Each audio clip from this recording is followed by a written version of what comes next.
Welcome to EPG Pathshala. I'm Anjali Daimari from the Department of English, Guwahati University. What we will be doing now is paper 13, module 33, South Asia, and the region that we'll do is Afghanistan. In this module, you will be expected to have some knowledge about the politics of the region. This module will also allow you to look at Afghanistan and the way war has impacted the women.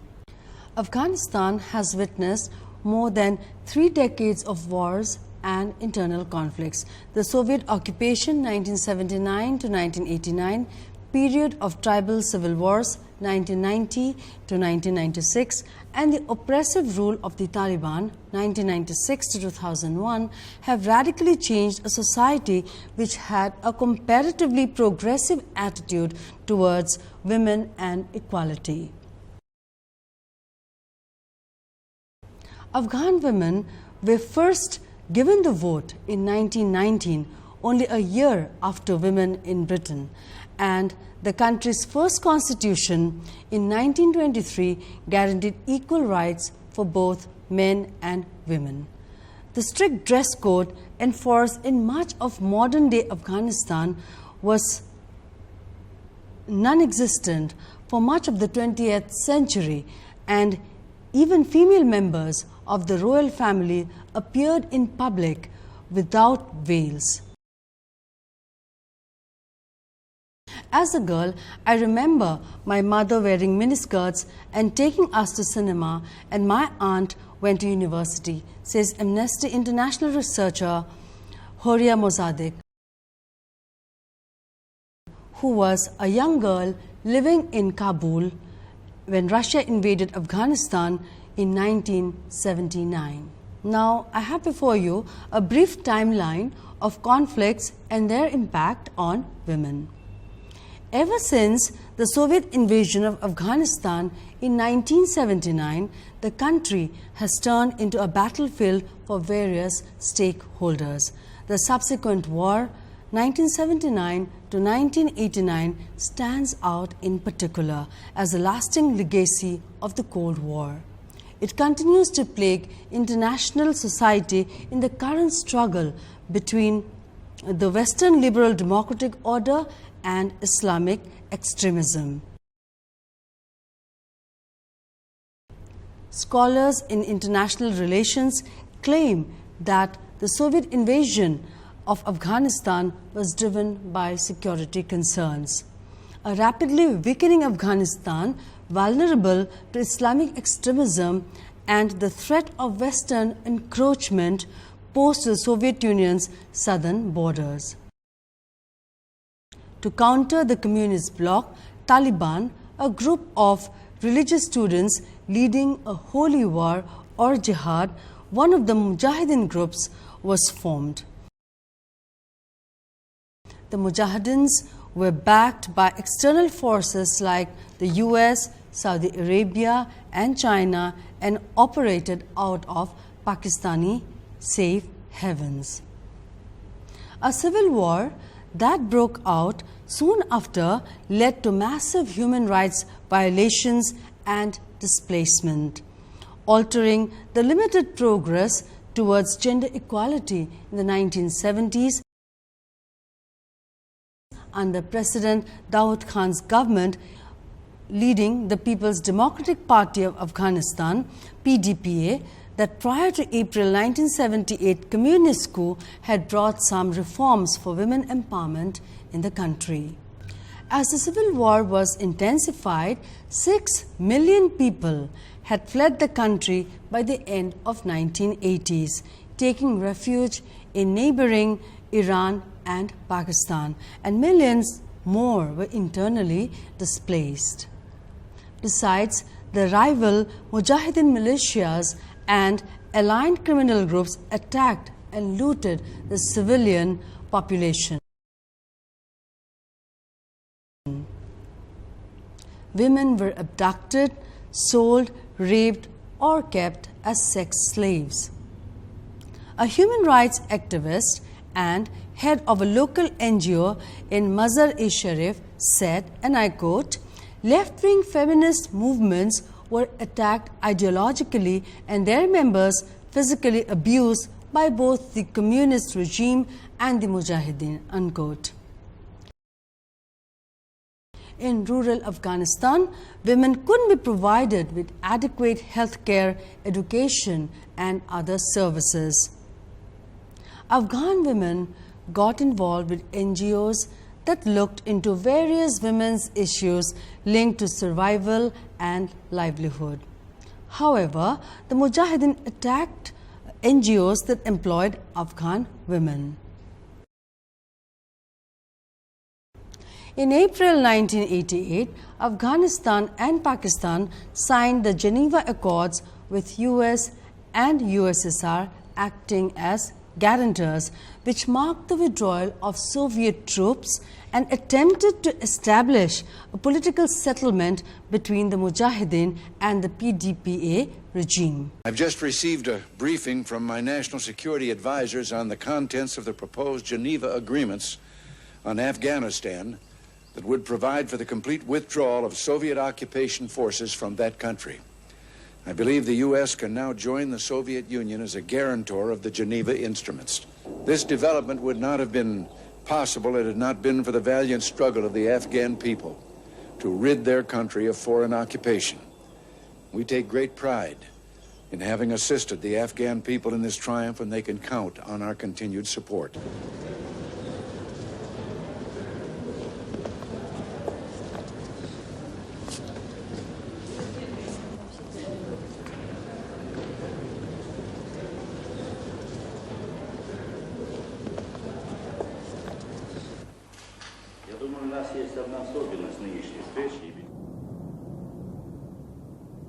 I do believe those are important questions that deserve very careful consideration. Does that mean you're ready to pull out of Afghanistan? Означает ли это, что вы готовы уйти из Афганистана?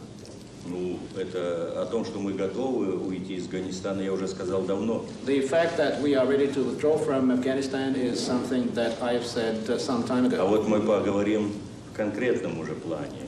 So what we are going to discuss will be more specific.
The withdrawal of Soviet forces ignited a fight over power and position between Pakistan and Mujahideen, the parties that together weakened the PDPA regime.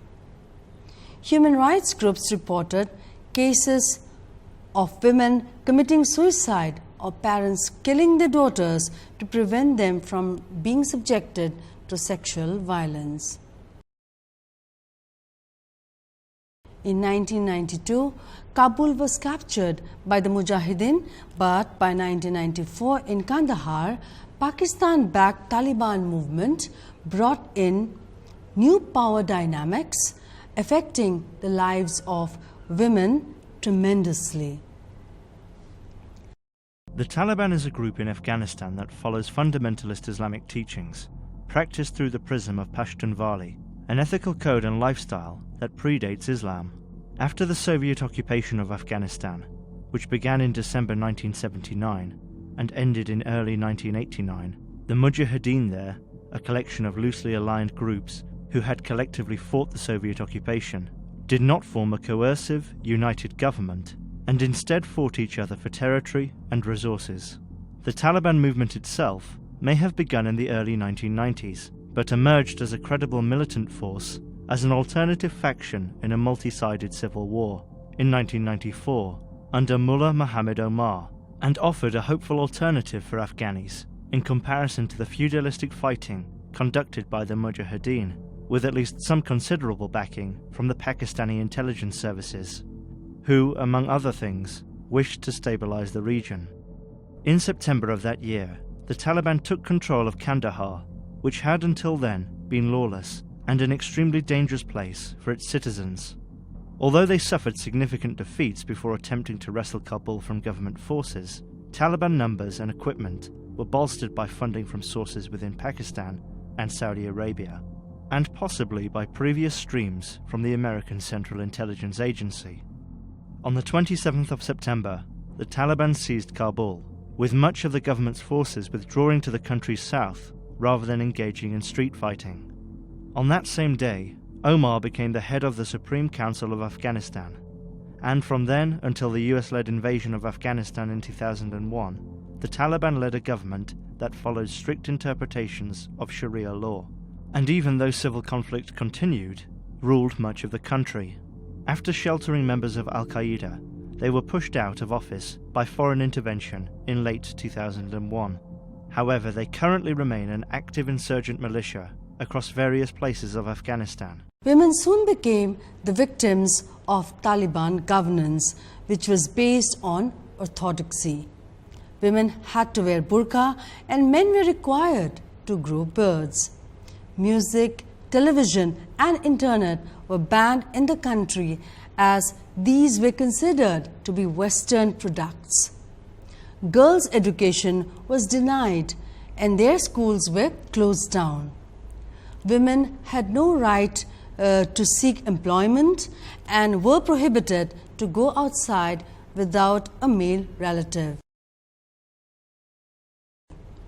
Talibanization of the country adversely affected the lives of the Afghan womenfolk. Militants continue to visualize women empowerment as a Western concept.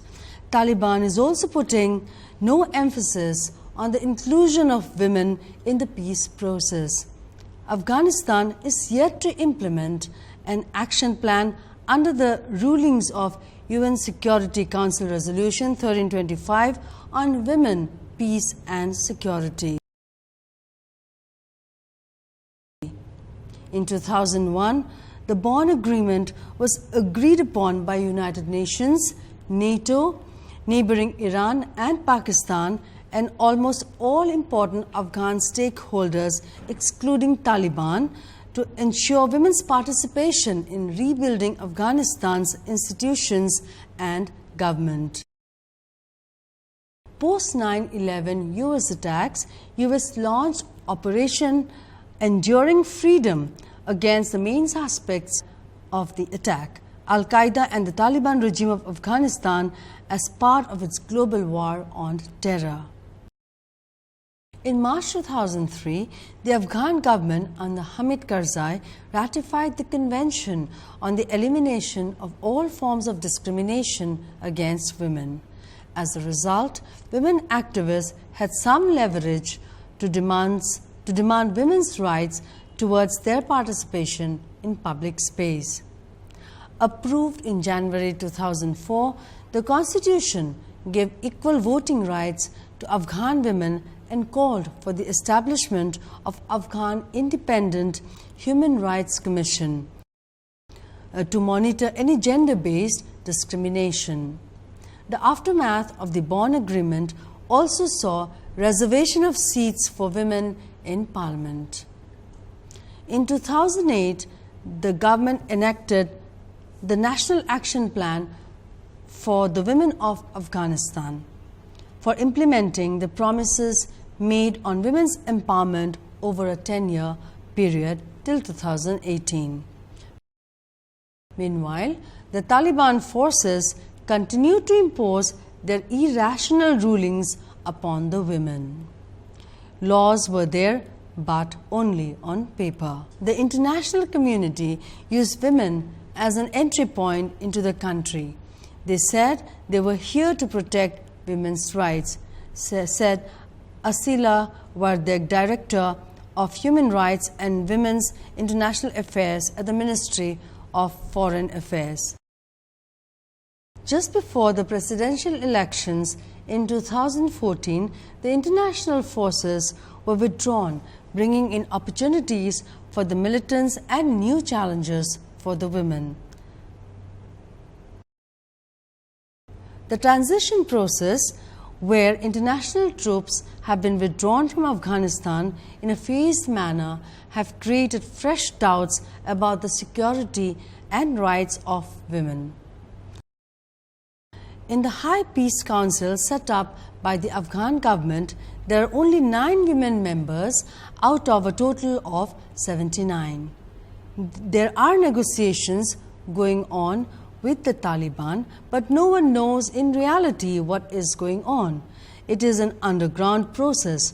Women are the victims and everyone is playing with their future. Dr. Soraya Sobrang, Commissioner, Afghanistan Independent Human Rights Commission, comments. The wars in Afghanistan have left thousands of men dead and missing. There is no accurate count available. However, Afghanistan has one of the highest numbers of widows proportionate to the total population in the world, a result of decades of conflict. According to Deborah Zaleen, a board member of the Beyond 9/11 and a law professor at the City University of New York, the average age of an Afghan widow is just 35 years and 94% of them are unable to read and write. About 90% of Afghan widows have children and the average widow has more than 4. Given the nature of Afghan society, where women are largely uneducated and where a widow is perceived to be a sign of ill omen and a harbinger of bad luck, their plight is definitely difficult to imagine. They have to bring up children and with no source of income. More often than not, their homes have been destroyed. Widows of soldiers, policemen, and government employees are entitled to a regular pension. Their numbers are small compared to widows of civilians who get only 5,000 Afghanis a month. Since the women are uneducated, they often do not know how to claim the regular stipend they are entitled to and instead receive a one-time payment. The majority of women in Afghanistan depended on their husbands or other male members of their families.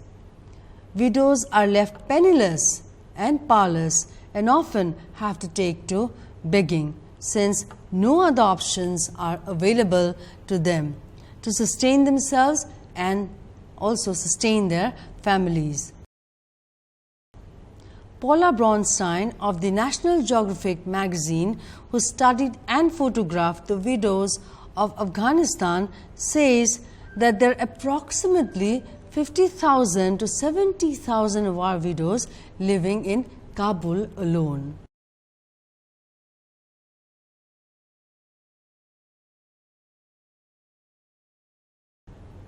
Widows are one of the casualties of war, but their stories are seldom heard nor are they recorded.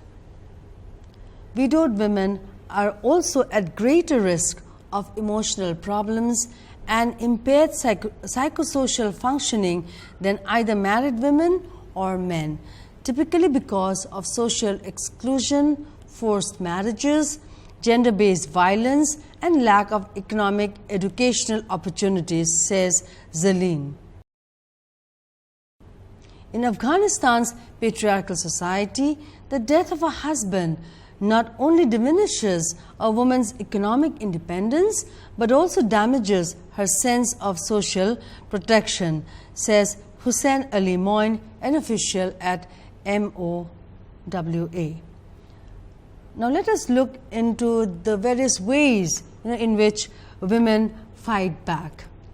In the decades that Afghanistan has experienced war and bloodshed, women have been raped, humiliated, driven to beg on the streets, forced to cover themselves, confined to their homes, not allowed to work. The list is endless. Women, however, have survived. They have supported each other, written poems, and overcome almost insurmountable odds. A hill in eastern Kabul is home to a unique community. Over the past 2 decades, widows have converged there, finding strength in each other's company. Bibi Aisha is among its oldest residents. Her husband belonged to a fiercely anti-Taliban community and was shot dead by a Taliban patrol party in the late 1990s. After his death, Bibi Aisha began to work, first as a cleaner and then in a textile factory, but she struggled to make enough money to rent a big house, big enough for her and her 5 children. A decade ago, she decided to build a house on an unclaimed patch of land, one mud brick at a time. More squatters followed. I told women who didn't have a house, come here and build one yourself. God will help you. You don't need other people's help, said Bibi Aisha, sitting in the house she built. Eliza Griswold, in April 27, 2012, wrote, and I quote, "Why Afghan women risk death to write poetry," where she describes the activities of a women's literary society, Mirman Bahir, based in Kabul. Members from the rural areas phone in to recite their poems. In a society which is rigidly patriarchal, and any action which is seen as defying tradition can even lead to a woman being killed or forced to commit suicide. Meena lost her fiancé in a hand mine explosion. According to Pashtun tradition, she will be forced to marry one of his brothers. Her only form of protest is to recite poetry. When asked about how old she was, Meena responded in a proverb, and I quote, "I'm like a tulip in the desert. I die before I open, and the waves of desert breeze blow my petals away," unquote. She wasn't sure of her age, but thought she was 17. "Because I am a girl, no one knows my birthday." Let us now discuss displacement and life for Afghan women. Prolonged conflicts in Afghanistan have led to people fleeing their country and living as refugees in neighboring countries. There is also the problem of a large number of internally displaced people living in prison, like conditions in camps in urban areas of Afghanistan. Women are extremely vulnerable when they live in camps. They are not allowed to go out to work. Their problems are compounded by the fact that their traditional means of livelihood, which were farming and rearing of livestock, are no longer available options in urban settings. Women who have been separated from their husbands or are widows are often forced to beg to sustain themselves and their children. They also face sexual abuse. Even they do not have access to education and health care. Taliban restrictions and mistreatment of women include ban on women appearing on the balconies of their apartments or of any kind. 2. Ban on women playing sports or entering a sports center or club. 3. Ban on women riding bicycles or motorcycles even with their mahrams. 4. Ban on women's wearing brightly colored clothes. In Taliban terms, these are sexually attracting colors. Number 5. Ban on women gathering for festive occasions such as the Eids or for any recreational purpose. 6. Ban on women washing clothes next to rivers or in a public place. 7. Modification of all place names including the word women. For example, Women's Garden has been renamed Spring Garden. 8. Complete ban on women's work outside the home, which also applies to female teachers, engineers, and most professionals. Only a few female doctors and nurses are allowed to work in some hospitals in Kabul. 9. Complete ban on women's activity outside the home unless accompanied by a mahram, close male relatives such as father, brother, or husband. 10. Ban on women dealing with male shopkeepers. 11. Ban on women being treated by male doctors. 12. Ban on women studying at schools, universities, or any other educational institution. Taliban have converted girls' schools into religious seminaries. 13. Requirement that women wear a long veil, burqa, which covers them from head to toe. 14. Whipping, beating, and verbal abuse of women not clothed in accordance with Taliban rules or of women unaccompanied by a mahram. 15. Whipping of women in public for having non-covered ankles. 16. Public stoning of women accused of having sex outside marriage. A number of lovers, in fact, are stoned to death under this rule. 17. Ban on the use of cosmetics. Many women with painted nails have had fingers cut off. 18. Ban on women talking or shaking hands with non-mahram males. 19. Ban on women laughing loudly. No stranger should hear a woman's voice. 20.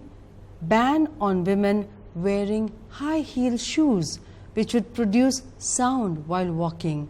A man must not hear a woman's footsteps. 21. Ban on women riding in a taxi without a mahram. 22. Ban on women's presence in radio, television, or public gatherings, houses. 23. Compulsory painting of all windows so women cannot be seen from outside their homes. 24. Ban on male tailors taking measurements or sewing women's clothes. 25. Ban on female public baths. 26. Ban on males and females traveling on the same bus. Public buses have now been designated males only or females only. 27. Ban on flared wide pant legs even under a burqa. 28. Ban on the photographing or filming of women. 29. Ban on women's pictures printed in newspapers and books, or hung on the walls of houses and shops. So in sum, it can be said that Afghanistan is one of the worst places to be a woman. In conclusion, it can be said that Afghanistan is the second worst country in the world to be a mother. One woman in 11 dies in pregnancy or childbirth in Afghanistan. In Australia, the risk of maternal death is less than 1 in 7,400. 87% of women in Afghanistan experience domestic violence. 13% of females over 15 years old are literate compared to 43% of males.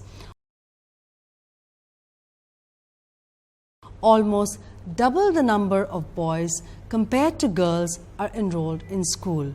The average Afghan woman won't live to see her 50th birthday. In Australia, female life expectancy comparatively is 84 years. Afghan women earn 25 cents or less for every dollar men earn. 27% of parliamentary seats are held by women. Only 16% of peace agreements in the last 2 decades have contained a reference to women and gender. According to local reports from mid-2012 to early 2013, 30 female political and civil society leaders have been killed. Female political candidates are the target of 90% of all threats against candidates in Afghanistan. Targeted attacks on civilian women and children as they go to work or school have increased by 20% in 2012 compared to in 2011.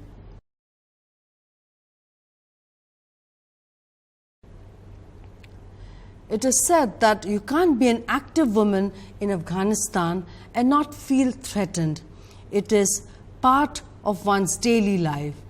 And as someone has said, I never know what is going to happen next. In the last 5 years, many high-profile Afghan women have been killed for trying to raise the profile of women or defend their human rights. And as someone said, I take one day at a time, but try to work on issues that will have a lasting effect.